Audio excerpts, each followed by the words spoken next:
காலநிலை சீர்கேடு காரணமாக நாளுக்கு நாள் அனர்த்தங்கள் அதிகரித்து கொண்டே செல்கின்றன. அனர்த்தங்கள் குறைந்த பாடில்லை. மக்களின் வாழ்வாதாரம் கேள்விக்குறியாகியுள்ளது.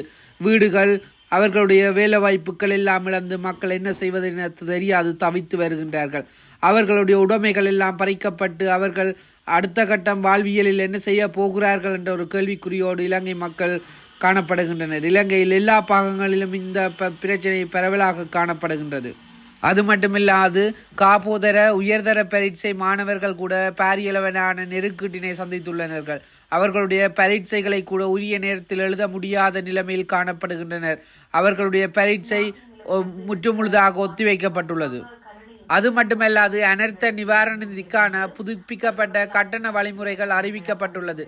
இலங்கையில் நிலவும் சீரற்ற வானிலை காரணமாக தேசிய நிவாரணப் பணிகள் தொடர்ந்து நடைபெற்று வரும் நிலையில் குறிப்பிட்ட சில நன்கொடையாளர்கள் மத்திய வங்கியில் நியமிக்கப்பட்ட கணக்குகளுக்கு நிதி பரிமாற்றம் செய்வதில் ஏற்பட்டுள்ள சிரமங்களை எதிர்கொண்டதாகவும் அரசாங்கம் பொதுமக்களுக்கு சர்வதேச நன்கொடையாளர்களுக்கும் அறிவித்தல் ஒன்றை விடுத்துள்ளது.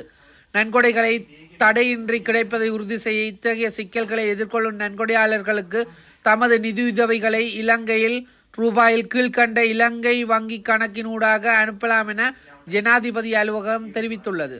இலங்கையில் வசிப்போர் இலங்கை வங்கி கணக்கின் மூலமாக உங்களது நன்கொடைகளை வழங்க முடியும் எனவும், அது மட்டுமல்லாது வெளிநாடு நாணய கணக்கு விவரங்களை வைத்திருப்பவர்கள் இலங்கை மத்திய வங்கியின் வெளிநாட்டு நாணய கணக்குகளுக்கு நேரடியாக தங்களுடைய நன்கொடைகளை பங்களிப்பு செய்ய முடியும் எனவும் பட்டியல்படுத்தப்பட்டுள்ளது. அந்த வகையில் அமெரிக்க டாலர், யூரோ, அது மட்டுமில்லாது பவுண்ட்ஸ் என நீங்கள் உங்களுடைய நன்கொடைகளை நேரடியாக மத்திய வங்கிக்கு செலுத்தலாம்.